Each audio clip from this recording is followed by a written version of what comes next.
Take a deep breath. No, really, right now with me. Inhale and exhale. Do you feel that? That space between the air filling your lungs and the moment you let it go, that is time. That is a piece of your life that just happened. It's gone, and you will never get it back. How many of those breaths have you taken today while staring at a screen? How many hours have slipped through your fingers like fine sand, leaving you with nothing but a faint residue of anxiety and the ghostly glow of a phone on your face in a dark room? We need to talk. This isn't going to be one of those videos with 10 easy tips to reclaim your day. This isn't a productivity hack seminar. This is an intervention, an alarm bell in the dead of night. Because I see you, I see the flicker of the life you were meant to live, dancing in your eyes right before you unlock your phone for the 17th time in an hour. I see the book you wanted to write gathering dust in the corner of your mind. I see the business you dreamed of starting, the relationship you needed to mend, the person you were supposed to become, all waiting patiently the other side of a mountain of wasted moments.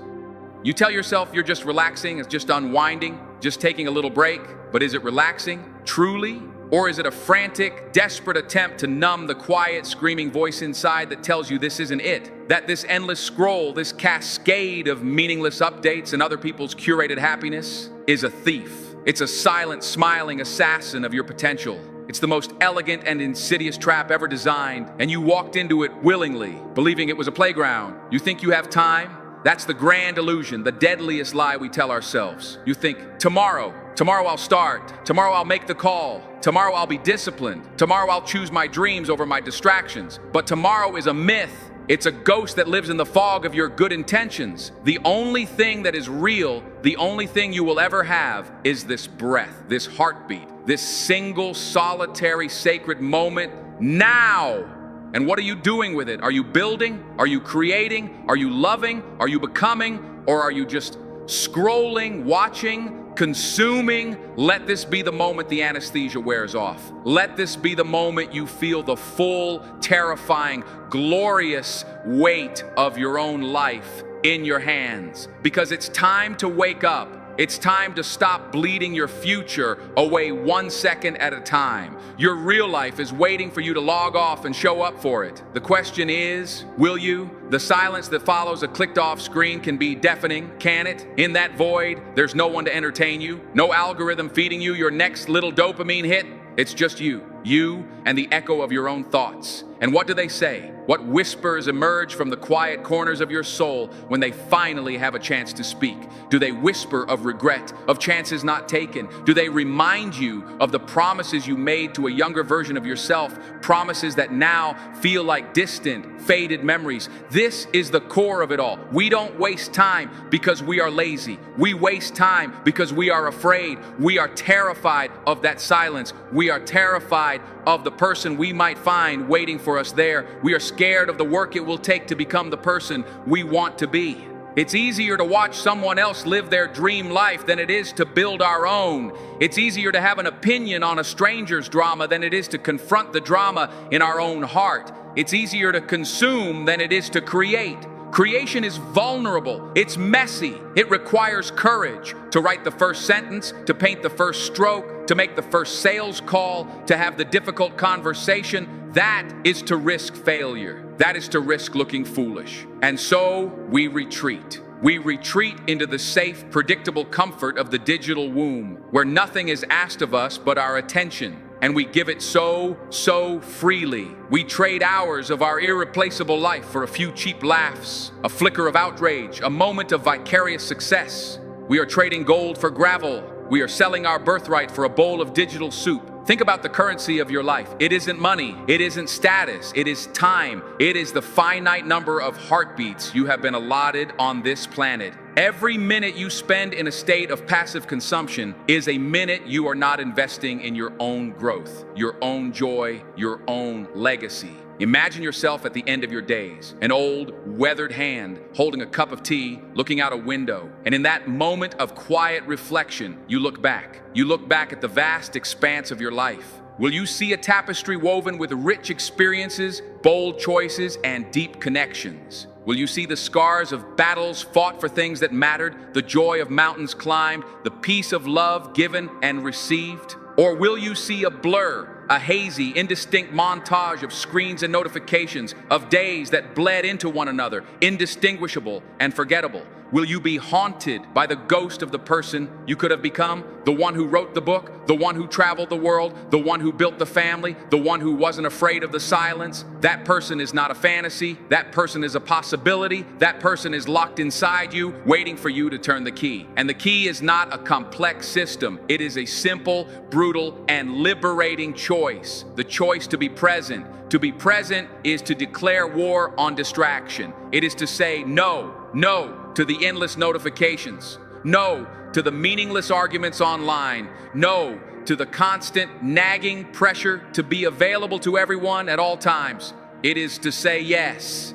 Yes to the person sitting across the table from you. Yes to the book in your hands. Yes to the work that sets your soul on fire. Yes to the silence and the difficult, beautiful truths it contains. This isn't about becoming a hermit. This is about becoming a gatekeeper, the guardian of your own focus. Your attention is the most valuable asset you possess. Where you place it, your energy flows. Where your energy flows, your life goes. Are you directing the flow, or are you letting 1,000 tiny, insignificant leaks drain you dry?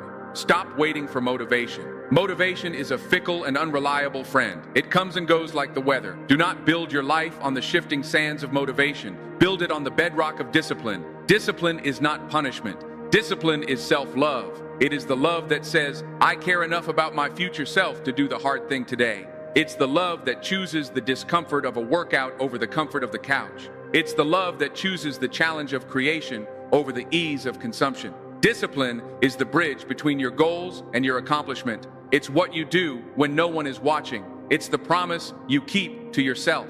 And it starts small. It starts with one moment. Maybe it's the decision to leave your phone in another room for 1 hour, just one. Feel the phantom vibrations. Feel the itch to check.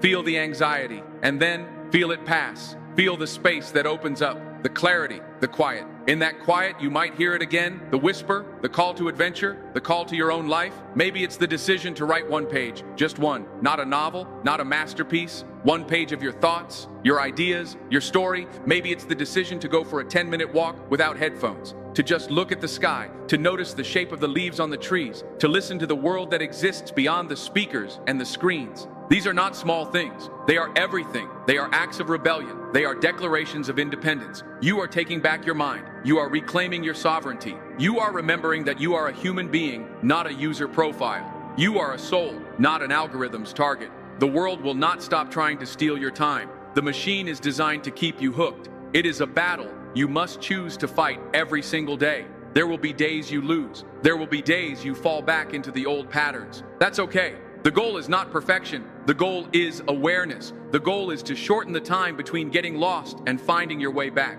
to forgive yourself and to begin again and again and again. Because what is the alternative? To drift, to let the currents of culture and technology pull you wherever they please, to wake up one day in 5 years or 10 or 20 and realize you have no idea how you got there, and that the place you've arrived at looks nothing like the one you dreamed of. That is a quiet tragedy. It is the unspoken heartbreak of millions, but it does not have to be yours. You are the author of your story, the director of your movie, the captain of your ship. But a captain who is asleep at the wheel is no captain at all. It's time to take the helm firmly. Feel the urgency of this, not as a source of panic, but as a source of energy. Your time is finite. This is not a dress rehearsal. This is your one life. This is your one shot to feel, to love, to learn, to build, to experience the full, breathtaking spectrum of what it means to be alive. Do not trade it for a cheap imitation. Do not settle for the highlight reel of someone else's existence. Your messy, complicated, imperfect, beautiful life is waiting for you. It's waiting in the challenge, in the effort, in the connection, in the silence. It's waiting for you to choose it. So choose it now. Put down the phone after this. Look up, see the world, take a breath, and then go do something, anything that makes you feel truly alive. Your future self will thank you for it. Believe in yourself. The power has been in you all along. You just have to decide to use it. Don't let another precious moment slip away. The clock is ticking. What are you going to do about it? That ticking sound. It's not just a metaphor, is it? It's the rhythm of reality. It's the sound of doors gently closing, of opportunities fading from view. It's the relentless march of the world, which will continue to turn whether you are participating in your own life or simply observing it from the sidelines. We've become obsessed with the idea of being busy. We wear our packed schedules like a badge of honor. We rush from one trivial task to another, filling every available moment with motion, mistaking that motion for progress. But look closer. Is that busyness building anything? Or is it just another, more socially acceptable form of distraction? It's a smokescreen, a way to avoid the one or two truly important things that actually scare us. Answering a dozen emails feels productive, but it's not as important as starting chapter 1. Attending 3 meetings feels essential, but it's not as vital as having that one difficult heart-to-heart conversation. We are drowning in the shallows because we are afraid of the deep end. The deep end is where the real work lies. It's where meaning is found. It's where you grow.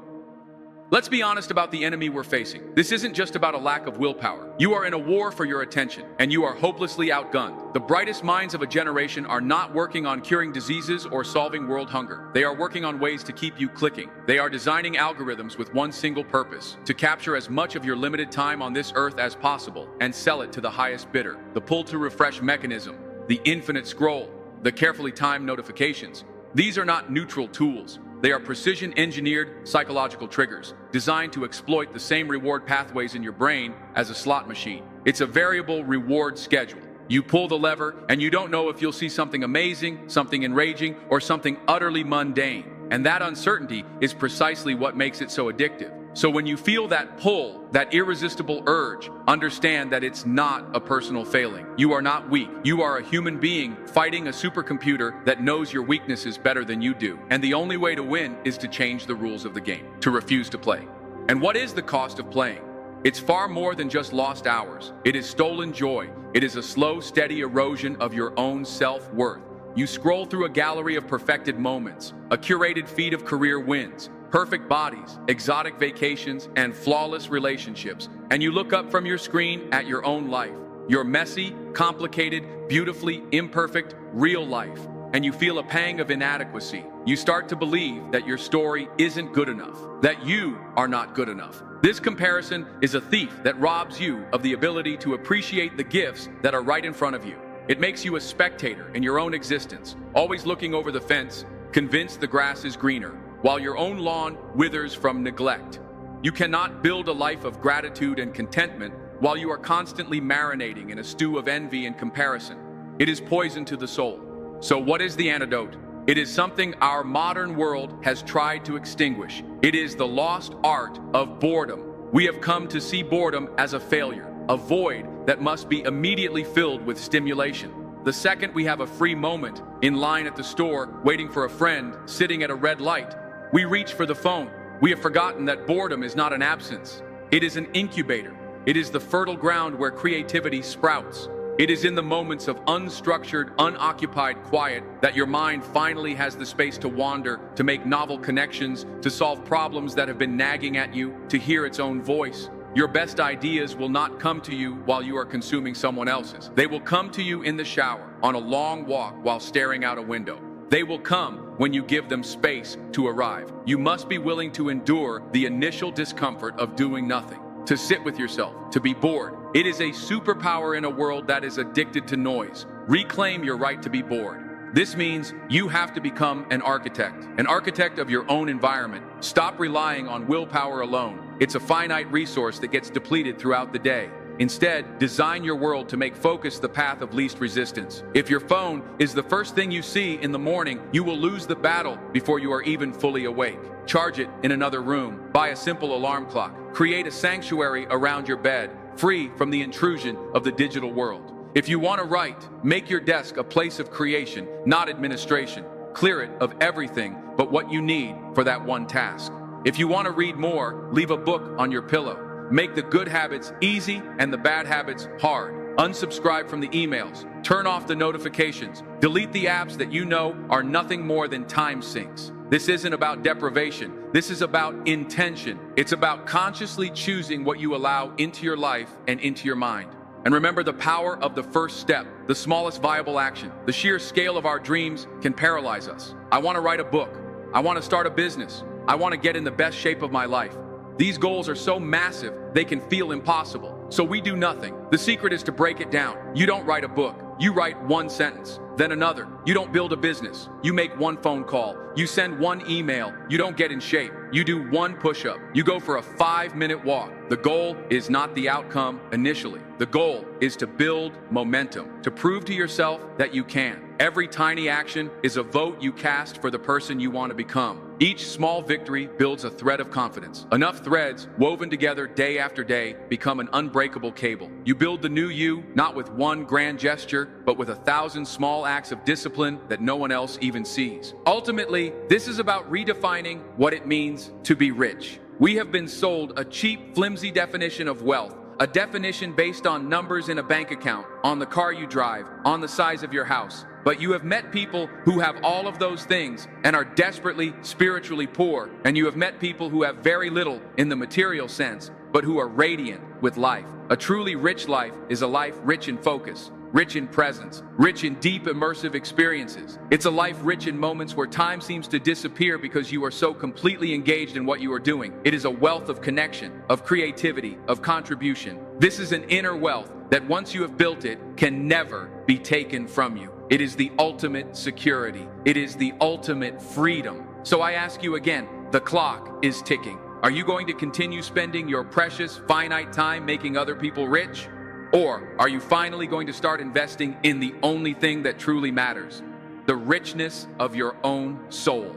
To invest in your soul means to choose depth over breadth. It means recognizing that 1 hour of focused, deep work on your craft is more valuable than 8 hours of fractured, distracted busyness. It means understanding that one real, vulnerable conversation with someone you love is worth more than 1,000 superficial online interactions. It is a radical act of rebellion in a world that wants you to be a mile wide and an inch deep. To be an inch wide and a mile deep. That is where the treasure is buried. That is where you find not just success, but fulfillment. A quiet, profound sense of rightness that no amount of external validation can ever hope to replicate. This is the work of a lifetime. It is the slow, patient cultivation of an inner garden. Are you tending to your garden, or are you letting the weeds of distraction choke the life out of everything that could have been beautiful?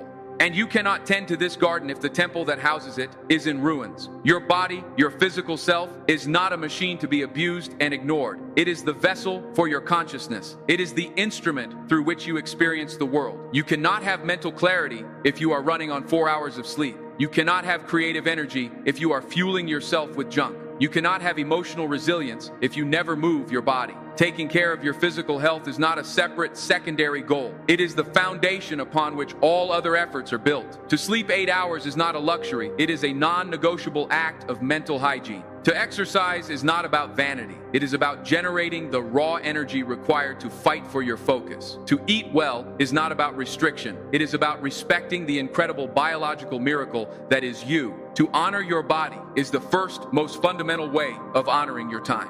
Think about the legacy you are leaving. Not a legacy of statues and monuments, but a legacy of moments. A ripple effect that starts with your choices right now. Every time you choose to put your phone down and be truly present with your child, you are creating a memory that may shape the parent they become. Every time you choose to create something of value, to solve a problem, to share your unique gift with the world, you are sending a ripple of positive energy out into the universe. Your focused life is a gift, not just to yourself, but to everyone you touch. Conversely, your distracted life also leaves a legacy of missed connections, of half-heard conversations, of promises unfulfilled, of a potential that was never realized. You are leaving a legacy, one way or another. The only question is, will it be a legacy of presence or a legacy of absence? We must directly confront the great lie of our age, the fear of missing out, FOMO, this nagging anxiety that if we disconnect, we will miss some crucial update, some breaking news, some hilarious meme. But let me reframe this for you. The real tragedy is not the fear of missing out on what is happening online.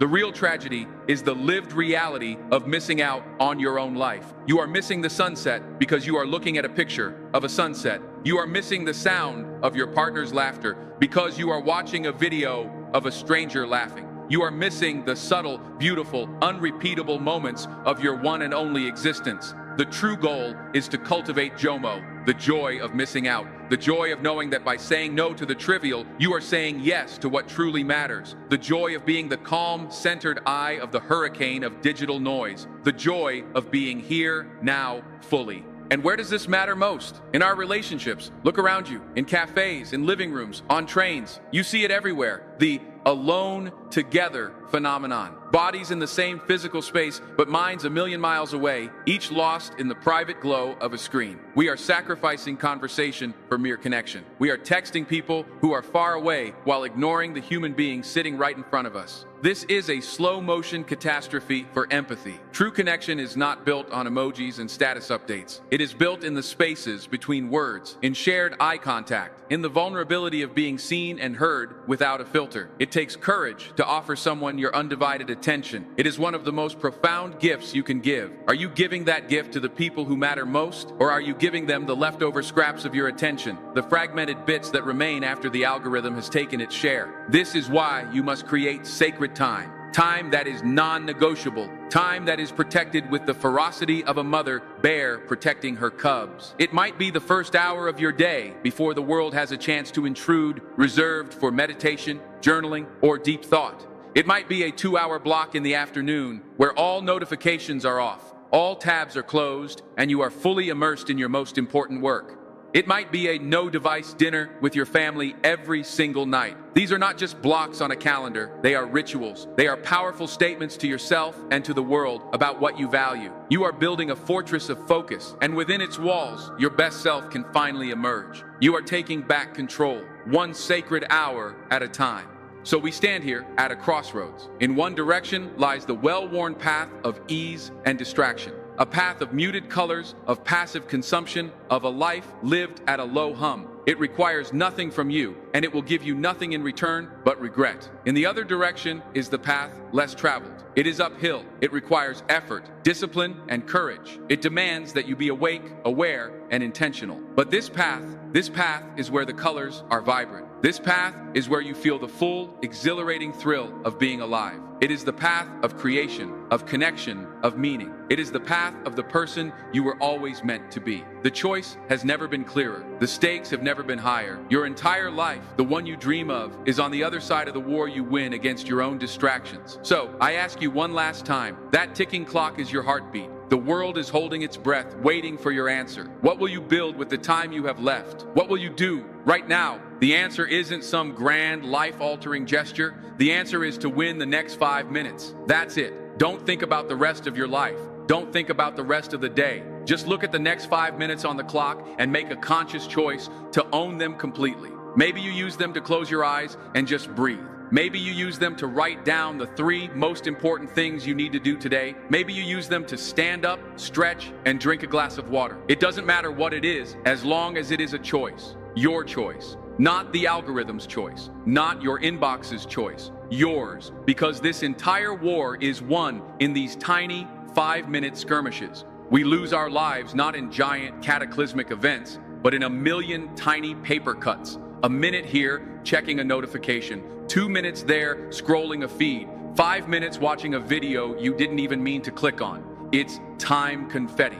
Seemingly harmless little scraps of time that we throw away without a thought. But at the end of the month, at the end of the year, when you gather all that confetti together, you realize you've thrown away a mountain of your own life. You've given away days, weeks, months of your finite existence. It's time to stop making confetti. It's time to start weaving a tapestry. And let's talk about the stories we tell ourselves. The most dangerous story is the one that says, "This is just who I am. I'm just a procrastinator. I just have a short attention span. I'm not a disciplined person." Stop. That is not a diagnosis. That is a description of your current habits. It is not your identity. Your identity is not fixed. It is a living, breathing thing that you build every single day with your actions. When you choose to consume, you are reinforcing the identity of a consumer. When you choose to create, you are reinforcing the identity of a creator. When you choose to be distracted, you are casting a vote for being a distracted person. When you choose to focus, you are casting a vote for being a focused person. You are not what you think you are what you repeatedly do. So who do you want to be? Start acting like that person right now in the smallest possible way. The person you want to be wouldn't waste this hour. The person you want to be would read 1 page. The person you want to be would make the call. Be that person now. The feeling of being that person will follow the action. The action does not follow the feeling. We have also confused rest with numbness. We work hard, we feel drained, and we collapse onto the couch, phone in hand, and call it relaxing. But is it? True rest, what scientists call active recovery, restores you. It replenishes your energy. A walk in nature is rest. Listening to music with your eyes closed is rest. A conversation with a friend where you are fully present is rest. Playing an instrument is rest. Reading a book is rest. These activities fill your cup back up. Scrolling through a feed of outrage, envy, and anxiety is not rest. It is a continuation of the assault on your nervous system in a different form. It drains you further. It leaves you feeling more agitated, more fragmented, more tired than when you started. You are not recharging your battery. You are just plugging it into a device that slowly leaks its power away. You have to become a connoisseur of your own recovery. Learn the difference between the activities that truly restore your soul and the activities that simply numb the pain of being exhausted. Choose restoration over numbness, always. And perhaps the most powerful tool we have, the one we are most afraid to look at, is the reality of our own mortality. Memento mori. Remember, you will die. This is not meant to be morbid. It is meant to be a clarion call. It is the ultimate filter for what matters. When you hold your choices up against the finite backdrop of your life, the trivial things immediately fall away. Will this matter on my deathbed? Will I be glad I spent this hour arguing with a stranger online? Will I wish I had watched more videos? Or will I wish I had created more memories? The thought of death strips away all the non-essential nonsense. It clarifies your priorities with a brutal, beautiful efficiency. Use it. Don't run from it. Let it be the advisor that sits on your shoulder, whispering in your ear, is this truly worthy of the time you have left? Let it give you the courage to say no. Let it give you the urgency to say yes to the things that make your heart sing. This is why systems are more important than goals. A goal is a point in the future. I want to lose 20 pounds. A system is the process you follow in the present. I will go to the gym Monday, Wednesday, and Friday. A goal is, I want to write a novel. A system is, I will write 500 words every morning before I check my email. Goals can be discouraging because you are always in a state of pre-success failure. You haven't reached the goal yet, so you feel like you're losing. But with the system, you win every single time you execute the process. Did you write your 500 words today? You won. Did you go to the gym? You won. The final outcome is simply a byproduct of winning the day, over and over again. So stop obsessing over the destination. Fall in love with the process. Fall in love with the daily act of showing up for yourself. That is where the magic happens. That is how you build a life, not by staring at the mountaintop, but by focusing on taking the next single perfect step. And you must be prepared for the resistance. Not just your own internal resistance, but resistance from the world around you. In our hyper-connected culture, being unavailable is sometimes seen as being rude. Choosing to focus is an act of social defiance. People may not understand why you don't respond to a text in 30 seconds. They may be confused when you set boundaries around your time. You have to be okay with that. You have to be willing to be misunderstood in the short term to build a life of meaning in the long term. Your focus is yours. It is not a public utility for anyone to plug into whenever they want. You are the guardian at the gate of your own mind, and it is your sacred duty to protect it. To protect it from the endless demands, the trivialities, the noise. Because inside that protected space is where your best work is done, where your deepest relationships are nurtured, and where your truest self resides. So let's bring it all home. This is not about becoming a productivity machine. This is not about squeezing every last drop of efficiency out of your day. This is about being human, a full, complete, vibrant human being. It's about feeling the texture of your own life. It's about trading the frantic, hollow static of distraction for the deep, resonant music of a life lived with purpose. It's about looking your children in the eye. It's about tasting your food. It's about feeling the sun on your skin. These are the things that make up a life. These are the things we are sacrificing at the altar of the algorithm. The journey starts now, not tomorrow, not next week. It starts with the very next choice you make. When this video ends, that choice will be waiting for you. The phone will call to you. The void will beckon, and you will have to decide. Will you answer its call, or will you answer your own? Will you choose the easy path of distraction or the rewarding path of presence? The choice is yours alone. No one can make it for you. But know this, every time you choose presence, every time you choose your dream, every time you choose the difficult, meaningful path, you are not just changing your own life. You are sending a signal to the world. A signal that says a different way is possible. A signal that inspires others to wake up. you become a lighthouse, a beacon of focus in a sea of distraction. So be the lighthouse. Take that deep breath again. Feel the preciousness of this moment and choose. Choose wisely. Choose you. Your life is waiting. Go, live it.